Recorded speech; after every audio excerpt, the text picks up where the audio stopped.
On behalf of the Foundation for Economic Education, where I work, FEE, my name is Jason Riddle, I just wanted to give a very special thank you to the Nassau Institute, to College of Bahamas, to all of our speakers, and for all of you for making today possible. This is great. And we have a very exciting second half of the afternoon. Starting us off, we're going to hear about applying some of these ideas of entrepreneurship to maybe thinking a little bit differently about how we approach law, governance, security, community service, other things that we think are important to have in the community we want to live in. So I'm going to introduce now our next speaker, Michael Strong. Michael Strong is founder of innovative Socratic and Montessori schools and programs in Alaska, Florida, California, Texas, New Mexico. He is also the co-founder and serves as Chief Executive Officer and Chief Visionary Officer of Flow. He works with Conscious Capitalism and the Startup Cities Institute, all dedicated to liberating the entrepreneurial spirit for good and focusing on creative, sustainable, peaceful, prosperous solutions dedicated to advancing happiness for all people in our lifetime. Please join me in welcoming Michael Strong.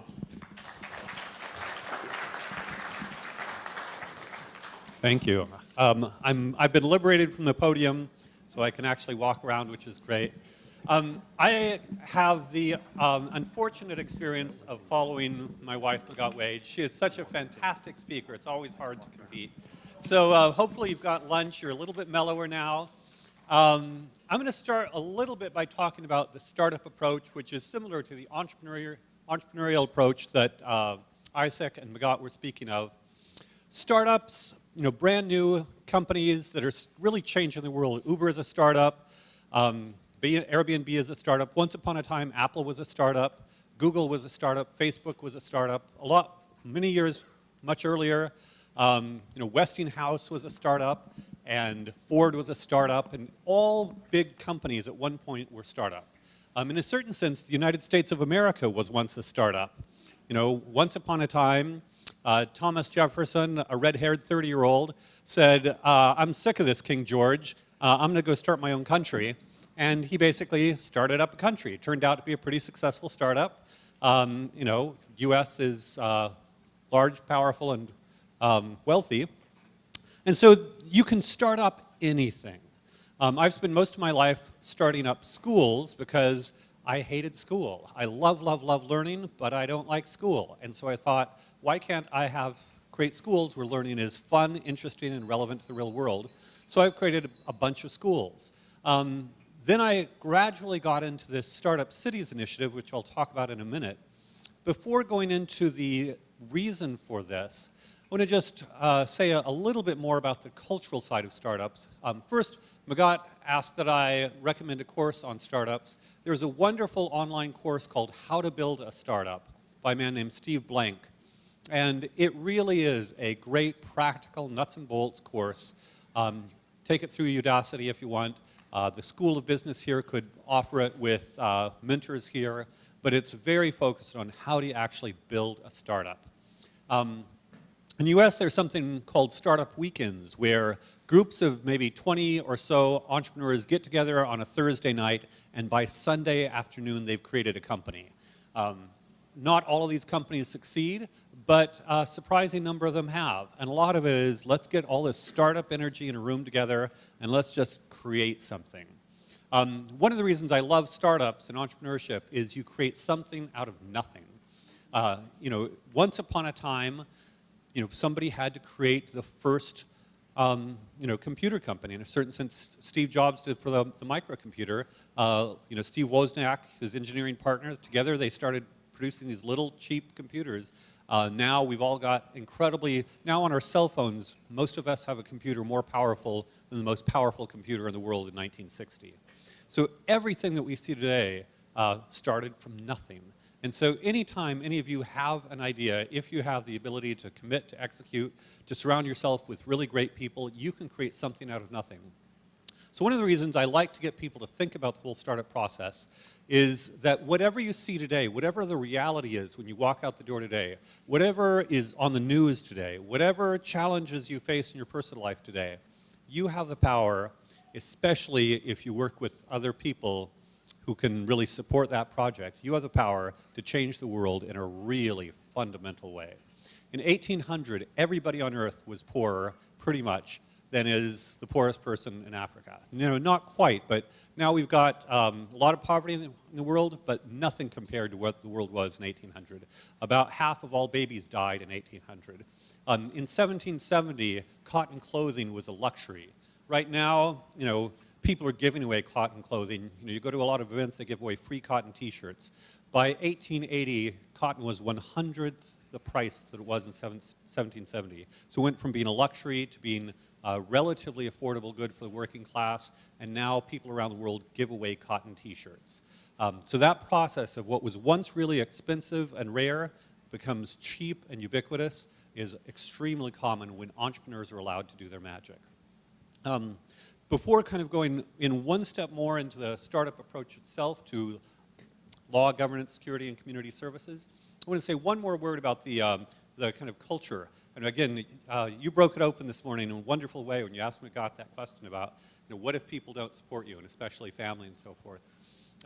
One of my favorite anecdotes about Chinese culture is the cellist Yo-Yo Ma, some regard him as the greatest cellist on earth, once told his parents he could either be a good Chinese son or a great cellist, but he could not be both.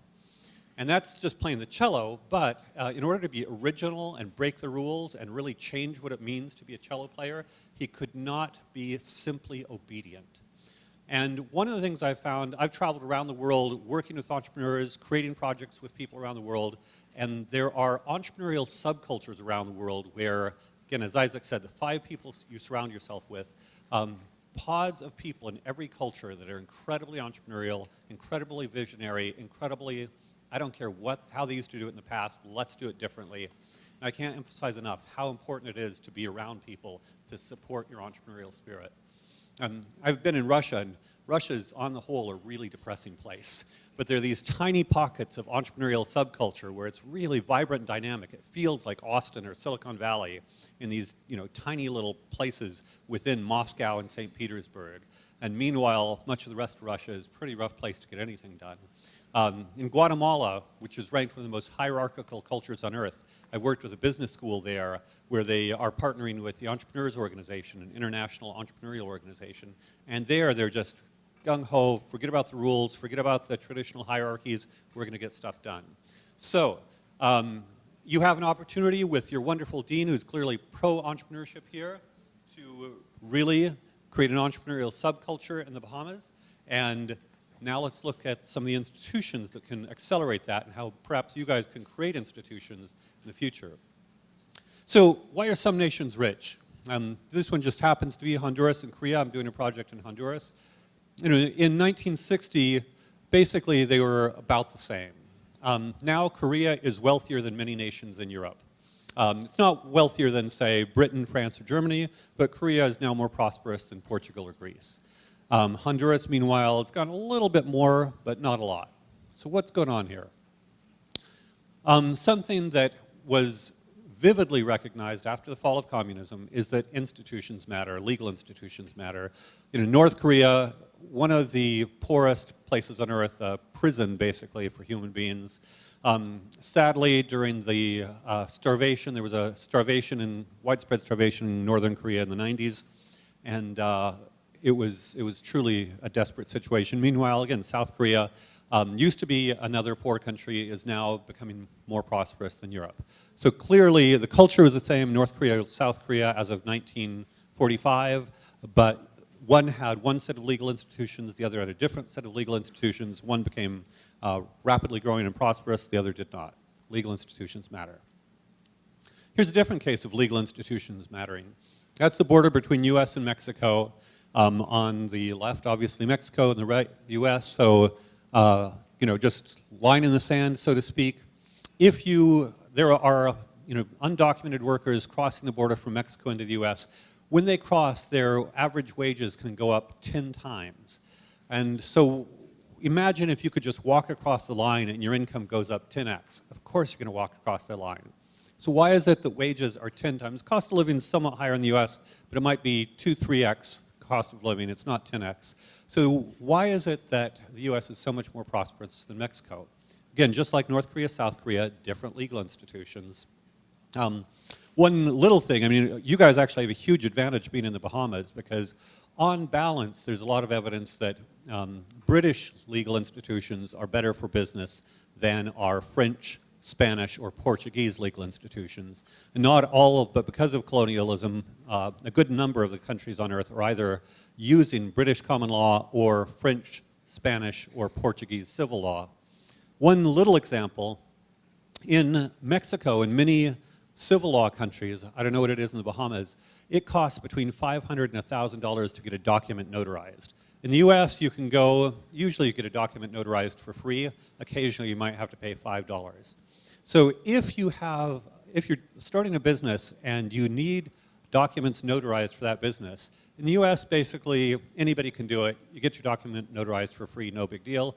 In Mexico, unless you already have $500 for every document you need to get notarized, unless you're basically already upper middle class in Mexico, you cannot start a legal business in Mexico. You know, there are lots of businesses in Mexico. There are people selling things on the street, but almost nobody in the lower middle classes is doing it legally because it's simply impossible. Hernando de Soto, a Peruvian economist, estimated that 90% to 95% of businesses in Latin American countries are illegal. That's true in a lot of developing nations, is most of the business is illegal. I happen to know somebody who was a Mexican immigrant, immigrated illegally into the US, started as a dishwasher, then became a waiter, saved his money, managed to marry an American woman who's now legal, bought her a restaurant, Mexican restaurant, built it up, improved it, sold it, bought a better Mexican restaurant, built it up, sold it. And then with the $500,000 he got from selling a second business, he retired in Mexico as a relatively prosperous man. He was from a small town. So that's not rich by any means by US and probably Bahamian standards, but $500,000 for a guy who would have been poor the rest of his life in Mexico. He managed to come to the US where it's cheap and easy to do a business, managed to go back home to Mexico as a wealthy man. Would that he could have done that in Mexico. So legal institutions matter, obstacles to business matter in a big way. Urgency. After the fall of communism, the Pentagon was focused largely on terrorism, civil wars, and this is the map of the countries they're concerned about. So parts of Central and Latin America, Africa, Indonesia, Middle East. The reason for that is that these are countries where there is a relative absence of opportunity. China and India are both poor, but rapidly growing. Actually, China is rapidly becoming middle class. There's growing middle class in India. So if a country is growing rapidly, then there is opportunity. Young people can see a future for themselves. If countries have disastrous economies where there's little opportunity, that's a breeding ground for terrorism. It's not to say that all terrorists are poor by any means. There's certainly educated middle-class terrorists, but if they can recruit from a disaffected, disillusioned, angry class of unemployed young males, there's a lot more potential for violence. There was a woman, American woman, who was held hostage in the Philippines by an al-Qaeda-related terrorist group, and she said what the 14-year-old boys carrying the guns around would say is they either wanted to die for Allah in the fight for global Islam, or they wanted to go to the US and get a job at McDonald's. You know, and it sounds kind of contrasting to us, but you know, most people, they just want a job. They want to be able to buy things. They want to be able to have a good life for their children. They want to, you know, enjoy life. And in many countries, they're really not opportunities. It's tragic. So the other thing is, you know, refugees. There are huge numbers of refugees. The Syrian crisis is the latest. Where do they go? What are we going to do? You know, what if we let people create their own countries? It turns out there is a lot of vacant land. We can talk about that in a little bit, where there's not much going on. And there's a lot of underutilized land. So with the Syrian crisis, we saw some people talking about, you know, buying a Greek island and, you know, creating a haven for refugees there. Down at the bottom, there's a guy, you know, Detroit is one of the most depressed cities in the US. There is actually a real estate developer who wants to buy an island between US and Canada so you can create prosperity there. Legal institutions create poverty. If somebody had a little bit of land and the better legal institutions, they can create prosperity. So the way I like to think about this, most people think of government as over there, there's business over here, government over there, maybe nonprofits over there. What if we had startups in the realm of government? Again, United States, Thomas Jefferson, Ben Franklin, those guys, in a certain sense, the US was once a startup. Every country was once a startup. With operating systems, you used to think, okay, if you had a Mac, you're stuck with a Mac operating system forever. If you had a PC, you're stuck with a PC operating system forever. With Linux, you have running a Linux machine. But now you can play around with different operating systems. Most of us don't, but you're not stuck with the operating system. And I like to think of laws and governance as an operating system. Instead of this is our country and these are the laws, what if we said just practically, oh, an operating system. Let's use this operating system over there, that operating system over there. Very startup oriented. So this is one of the more phenomenal cases. Shenzhen, so Hong Kong and Singapore are the two fastest growing entities in the world in the last 50 years. Hong Kong and Singapore were both basically poor countries in 1960. Now Hong Kong and Singapore are two of the wealthiest jurisdictions of the world. They both, former British colonies, both have a higher GDP per capita than Britain. So Hong Kong and Singapore have been spectacular. They're also the most economically free entities in the world. They're the most business-friendly entities in the world. Hong Kong and Singapore have done something right. So China realized that after communism was a disaster and maybe 40 to 60 million people had died, after Mao died in the late 70s, they said, we ought to do something different. So in 1980, Shenzhen, which is right across the water from Hong Kong, it's basically a piece of China right next to Hong Kong. Shenzhen was a tiny fishing village in the top in 1980. Not much there, poor. They zoned it as a special economic zone, and there are lots of special economic zones. Some have been more successful, some have been less, and there are interesting issues about why some work and some don't. Freeport, Bahamas is actually a really interesting case study with some complications. But with Shenzhen, they did it right. And by 2000, the year 2000, just 20 years later, Shenzhen was the world's leading manufacturing center. So I think something like 80% of cell phones, maybe 80% of electronics are manufactured, consumer electronics are manufactured in Shenzhen. It's just phenomenal. So basically, from nothing, huge industrial center because of a change in rules. And that's why when Magat says she wants Senegal to be wealthier than France in 15 to 20 years, 30 years, that might be a little bit fast. Maybe it's how quickly does France commit economic suicide. Maybe if Senegal goes up and France goes down, I'd say 30 to 40 years. But still, China did something incredible in 20 years.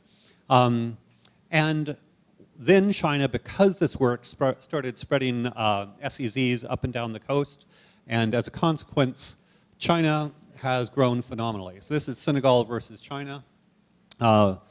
In 1960, Senegal was significantly more prosperous than China. Now, China is much more prosperous than Senegal. The average urban wage in China has increased more than 5 times in 20 years. So this is GDP per capita in the chart. Urban wages is not exactly the same, but it tracks pretty closely. In Senegal, maybe average urban wage is about $1,000 per person per year, which is, of course, much poorer than the Bahamas. In China, it is now about $6,000 per year. Again, the Mexican going across the border from US into Mexico, 10x increase in wages.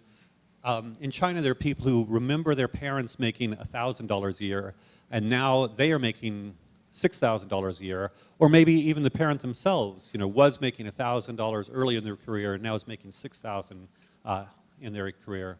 Imagine if your income or your children's income went up 6 times in the course of 20 years. Pretty phenomenal. So you say, okay, so Shenzhen did this. Surely it can't be done that easily. Well, Dubai, 1991, Dubai, 2005. Dubai, there was basically nothing there. This is the empty land thing, bunch of desert. It had gotten started when they took this photo. But now Dubai is the most vibrant commercial center in the entire Middle East. And so we're going to talk later about real estate, but if anybody's invested in real estate, imagine investing in a piece of that, as it were, worthless desert land at the top. It was not very valuable in certainly 1985, 1990. Now Dubai real estate is extremely valuable.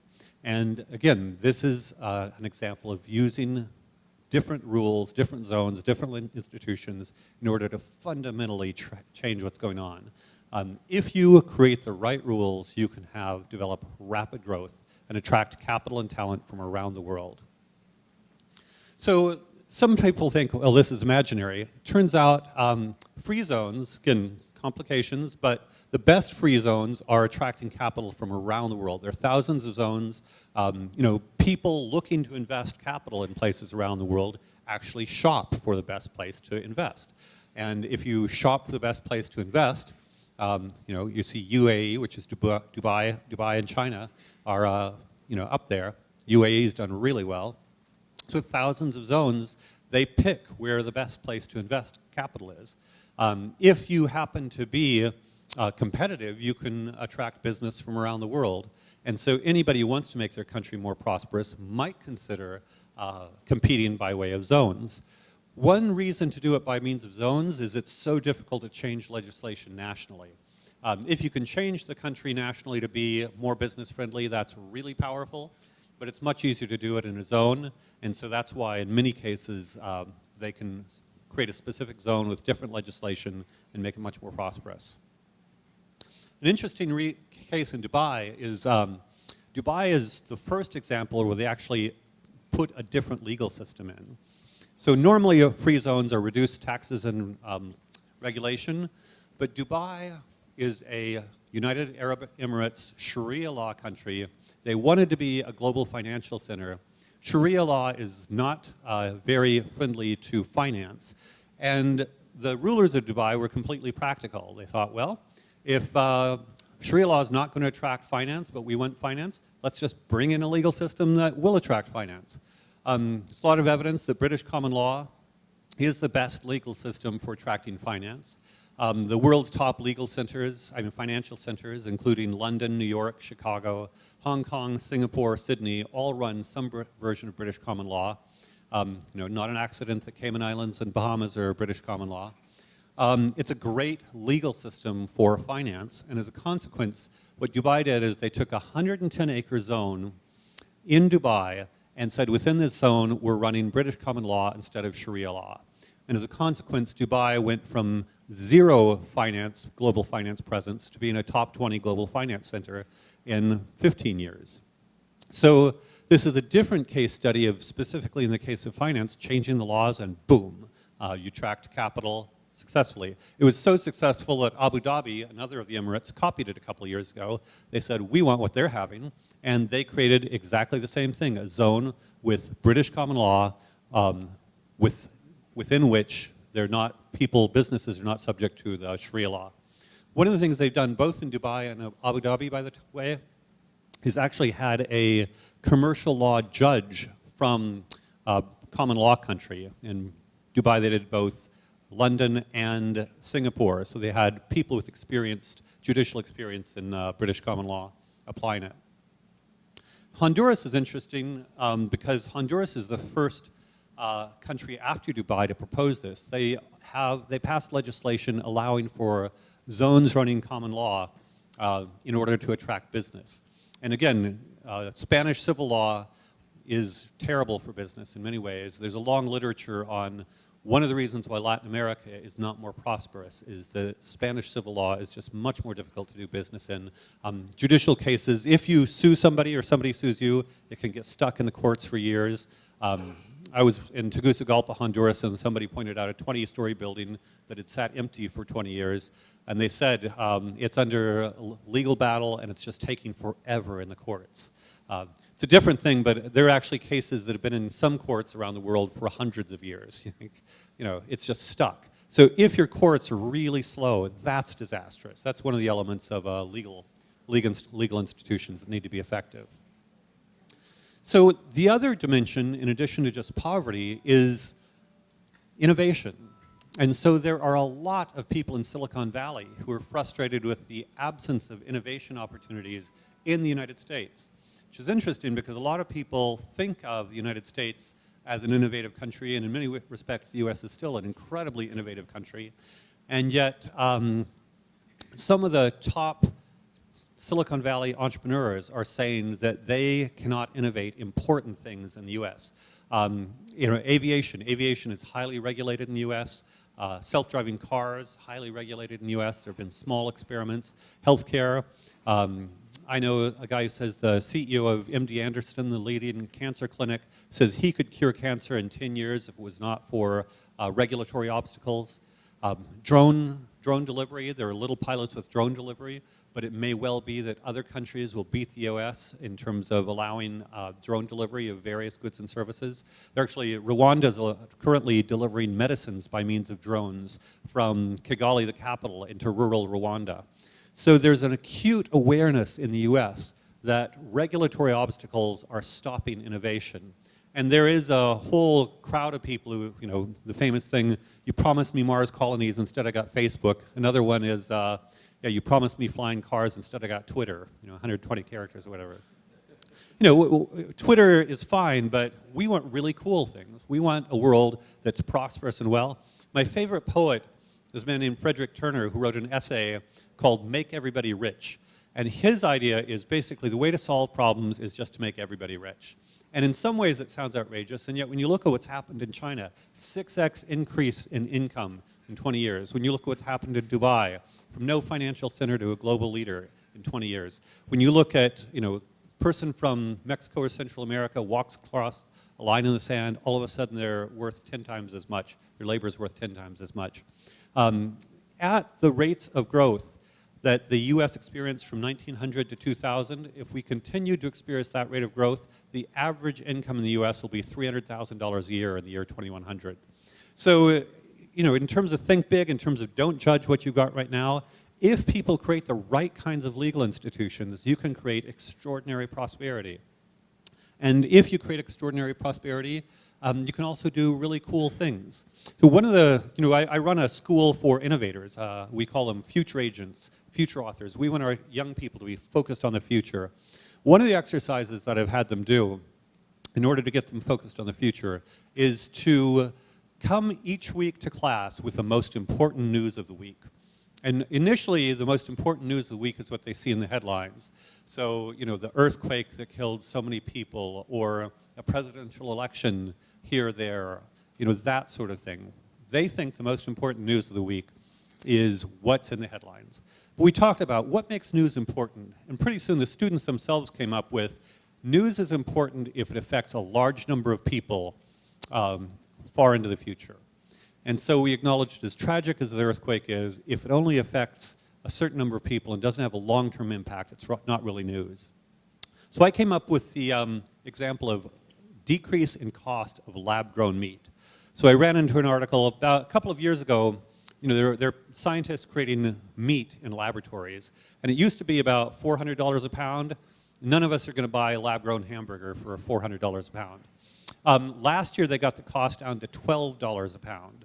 It's still a pricey hamburger, but from $400 a pound down to $12 a pound is remarkable. And within a few years, we're going to see lab-grown meat that is cheap. And what's interesting about that is protein. Human beings need protein. There are, of course, vegetarians who don't want to kill animals for meat. There are also concerns about pollution related to meat. And finally, there's just convenience and cost. Suppose you could have cheap, available meat around the world with no environmental downside, and people wherever could get really delicious burgers for $1 a pound, 50 cents a pound. That, I proposed to the students that news was more important than was the earthquake. And so I started getting them to think about innovation as the most important news of the week. Forget the headlines. Whatever people are talking about in the headlines, actually Frank Zappa said that government is the entertainment division of the military-industrial complex. And Zappa is an interesting character, but I mostly don't pay attention to the news. You want government to do the right thing, but most of, certainly what passes for the US news in the US is a spin on the Kim Kardashians. And I see a lot of Donald Trump as reality TV. If you really want to focus on the future, what innovations can you do, or what innovations are happening that are going to be fundamental game changers? If I was in the Bahamas, given the importance of finance here, I would be really interested in blockchain and Bitcoin in the blockchain revolutions that are coming in finance. What impact is that going to have on one of the industries here, and how could the Bahamas be a leader in blockchain technologies 20, 30 years ago from now? How could it be a blockchain center for the world? Is that possible? If not, you got to figure out something else. And then what zones? Is it possible to create an innovation zone in the Bahamas that could attract innovative financial technology or healthcare technology? Again, if it's true that MD Anderson could solve cancer in 10 years if we're not for US regulatory battles, what kind of startup governance could be created here that would attract medical innovators to the Bahamas to set up innovative medical sorts of businesses? Raj Shetty is a medical innovator from India who has developed low-cost heart surgery. In the US, heart surgery is something like $80,000 a pop, incredibly expensive. He's doing heart surgeries in India for about $2,000. And so, you know, the poorest of the poor may not be able to afford heart surgery, but $2,000 for heart surgery is pretty affordable. And the funny thing is, his heart surgeries are better and more reliable. They're safer than those at American clinics, even though American clinics are orders of magnitude more expensive. How do they do it? His heart surgeons do the same surgery 5 times a day. An American surgeon might do 3 to 5 surgeries a week. His heart surgeons are specialists, and they just do it day in, day out. In some ways, they've perfected the technique for routine heart surgeries. The Cayman Islands has now established a Shetty clinic. It would be illegal in the US because he needs his well-trained Indian doctors, but the Cayman Islands allowed Shetty to import Indian doctors into the Cayman Islands to set up a clinic. And now Americans are flying down to the Cayman Islands to get heart surgeries because they're cheaper and safer than in American research hospitals. So that's one of those cases where somebody was visionary in terms of what can you do so that you can create a friendly zone or country that will allow for innovation to happen. So I want people to think about startups not only in terms of the startup itself, but also governance startup, legal startups. The rulers of Dubai were brilliant. What could you do? You know, I think, you know, Isaac's right. If you can't do it, it's tempting to go. And also, we've gotten others. What can you do so you can stay in your country? What can you do to make the Bahamas the most prosperous and innovative country in the world 5, 10, 15, 20 years from now?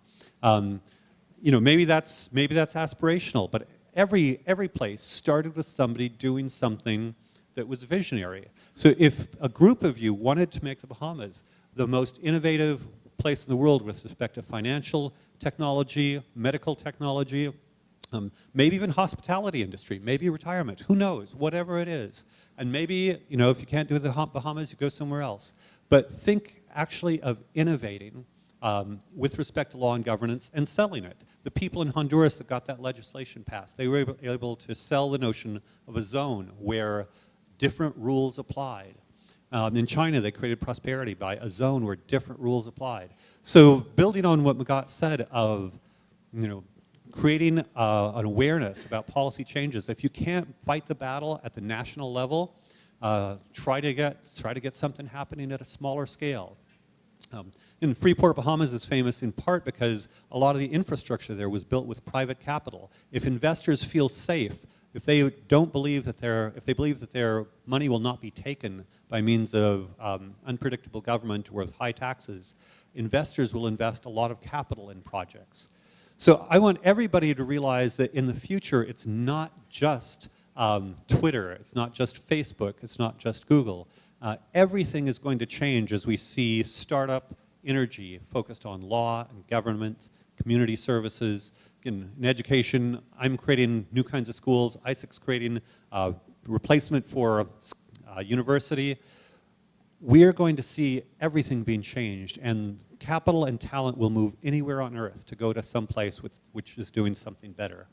So if you can create something better here, you will attract some of the most talented people and the capital from around the world. And you already have British common law. You already have a great reputation. I would love to see the Bahamas decide to become the best in the world at something, and ideally multiple things, and that will provide incredible opportunities for all of you and all of your children.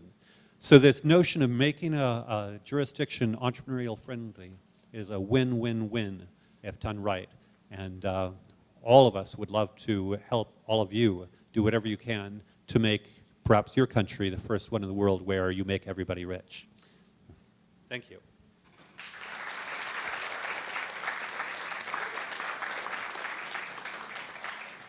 We've got a few minutes for questions if anybody wants to do questions. Yes, good afternoon. A question that I posed to your wife, and she suggested I ask it to you. Throughout your experience over the years, can you identify or advise on any particular type of programs or initiatives that you've found that universities or colleges throughout the world have been involved in that have been successful in uplifting the entrepreneurial spirit of its students? Yeah, absolutely. So first, I did mention the How to Build a Startup course. Steve Blank, Udacity, that's a great one. But I would say in some ways the most important thing is to have entrepreneurs on campus leading things. In Austin, Texas, there is an entrepreneurial business school. It's probably the most entrepreneurial business school in the US called Acton, the Acton MBA program. And even though my wife has a bad attitude towards MBA programs, one of the features of Acton is that all professors there must be working entrepreneurs. Jeff Sandifer, the founder of that program, actually doesn't care if they have a PhD or not, but they must be entrepreneurs. A couple of them have PhDs and he doesn't hold it against them, but the most important thing is they actually be entrepreneurs. And this again goes back to Isaac's principle of the 5 people you surround yourself with. One of the big problems in education, from my perspective, is that, at least in the US, most people in education, and this is at K-12 and university level, are people that did well in school, they went to university, they got their PhD, they started teaching, and at no point in that sequence were they out in the world actually doing things. And the most important thing with entrepreneurship is actually doing things. Give you some concrete things of how we actually ask students to do things at our school. There's an exercise where we ask a student to go out and give somebody a rose, a stranger. And it sounds easy enough, and for some people it's really easy. But for some people, they have that strange thing about walking up to a stranger, and isn't that weird? And first thing is, we want people to get over that it's not weird, just go do it. And then the next thing is, sell something. We don't care what you sell, but by next week, next Wednesday in class, you must have sold something. Initially, it doesn't have to be a stranger, and so somebody gets their friend to buy a gold chain off them or something. But then we say, okay, next step is you have to sell to a stranger. I spent a summer selling storm windows door to door, and rejection. You know, basically, door-to-door sales is painful. I had the door slammed in my face, 9 times out of 10, and the 10th I'd get in, and then 9 times out of 10 I didn't get a sale, but I'd get a sale, and then I'd make $500, in half an hour. And one of the most important things in real-world entrepreneurship is sales. And academia, I was good at school. I love, again, learning about things, but it's so different to learn about entrepreneurship on a piece of paper than actually going into the world and making a sale, actually doing something like that. So the great thing about having entrepreneurs as faculty, as Jeff Sandifer does at Acton, is every one of them in some sense has gone out to the world and sold something. If you're getting capital for your company, that's going out in the world and selling something. So I think you need to be surrounded by these 5 people who are going out in the world and doing something. They're acting, they're selling, they're experiencing rejection, they're experiencing failure. In Silicon Valley, they say fail faster. You've got to have that energy around you. And so sometimes there are entrepreneurial incubators at universities. Some of those are staffed by entrepreneurs, or at least have entrepreneurs there. Others are, I would say, theoretical, and it can't be theoretical. I would also recommend lots and lots of exposure to real-world stories of entrepreneurs. If people have not yet read the Walter Isaacson's biography of Steve Jobs, that's absolutely required reading. One of the most incredible things about Steve Jobs is he had zero shame about going into things. He would walk into a venture capitalist's office barefoot, and Steve Jobs ate fruit only, and he believed if you only ate fruit, you didn't stink, so he didn't wear deodorant. So he'd go into the VC's office barefoot, stinky, and put his feet on the desk, and tell them why this VC ought to invest in this 20-year-old kid. And willy-nilly, Steve Jobs managed to win. You know, people talk about Steve Jobs having a reality distortion field. You've got to believe in what you're doing so much that you're willing to just keep pushing and pushing and experience rejection. And you know, you've got to tweak your message and tweak your product and execute better and so forth. But you also got to be willing to go out in the world. One of the reasons I'm working with Magat on creating an entrepreneurial school in Senegal is the Senegalese on their own are very entrepreneurial. If you go to Manhattan and walk up to a black person on the street selling things, they speak Wolof. Magat routinely talks to a random person on the street in Manhattan. They're all chatting Wolof all the time. That's the language of Senegal. But the educated Senegalese are often taught to be good French bureaucrats. So it's sadly the educational process, and that's why she's so anti-MBA, I think. The educational process in Senegal especially is almost killing the entrepreneurial instinct and training, do the right thing, fill out the paperwork in the right way, and then you'll have a safe job with the bureaucracy forever. And that's destroying Senegal. You know, basically, people are dying in the ocean because it's run by French bureaucrats who are not entrepreneurial. Meanwhile, the Senegalese people are entrepreneurial, and they're doing whatever they can to find a jurisdiction where they can actually create value and make some money. So yeah, I would say whatever you do, real entrepreneurial energy, real entrepreneurial spirit. For me, you know, that's why I was so happy to have the energy in the room this morning, where you guys were talking openly about, you know, the issues you face. School is, if you're just getting the right answers on tests, is almost worthless. I'm sure there's, you know, for filling in paperwork, it's great to get the right answers on tests. But the real world is not about filling in answers on tests. The real world is going off doing something. How are we doing on time? Okay, one more question?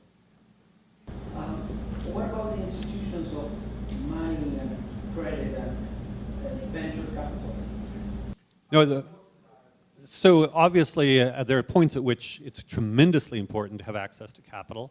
I'm a big fan of bootstrapping to get started, but one of the big problems that people don't realize is the heavily regulated money and banking, the finance sector in much of the world makes it almost impossible to get loans. I mean, for all the flaws of the US, it's easier, there are more paths to access to capital in the US than a lot of places. People don't realize microfinance got a lot of attention. Microfinance is illegal according to the government in most places. They had to change the laws. In the US, there's still lots of limitations on access to capital in the US. One of the financial innovations that we're looking at in our zone in Honduras is secondary markets. Right now, equity markets in the US are heavily regulated. And so if you want to, the US recently passed laws making it easier to crowdsource investing. Basically, crowdsourcing is if you know, you want to invest in somebody's company, you can put something online and all your friends can invest $5, $10, $50, $100 or whatever. Until recently, that was illegal in the US, and there's still lots of restrictions on it. So one of the things you need to do is you need to make it super easy to get for anybody to invest, and that means they could lose money. That's part of what investing is you put, you know, $20 in your friend's company, they go belly up, and you lost your $20. Maybe you know, mortgage your house, you lose it. So you need, but the only way we create jobs is by means of giving entrepreneurs lots of different ways to access capital. And then, you know, money, you need money that isn't inflated all the time.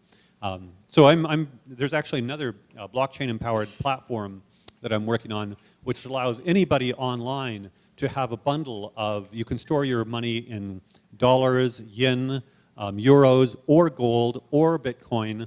And so you can create a custom portfolio.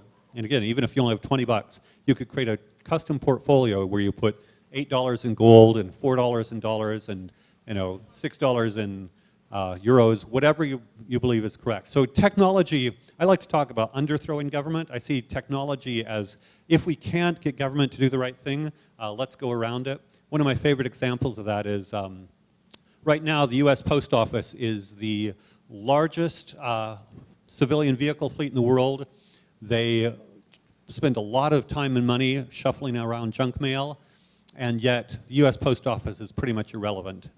Because of email and cheap cell phones and UPS and FedEx, basically nobody needs the US postal service anymore. So actually I see blockchain technologies allowing us to do an in-run around government finance as much as possible.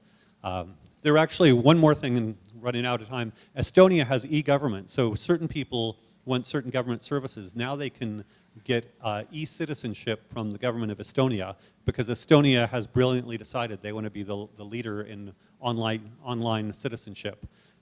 So that's another sort of business model that maybe is something Bahamas should consider. Could you guys become a leader in online government services? And it's an interesting sort of way to think about it. So basically, I want people to just completely not feel trapped by anything that exists right now, find a way to get around it, be a visionary, and yeah, make your country rich.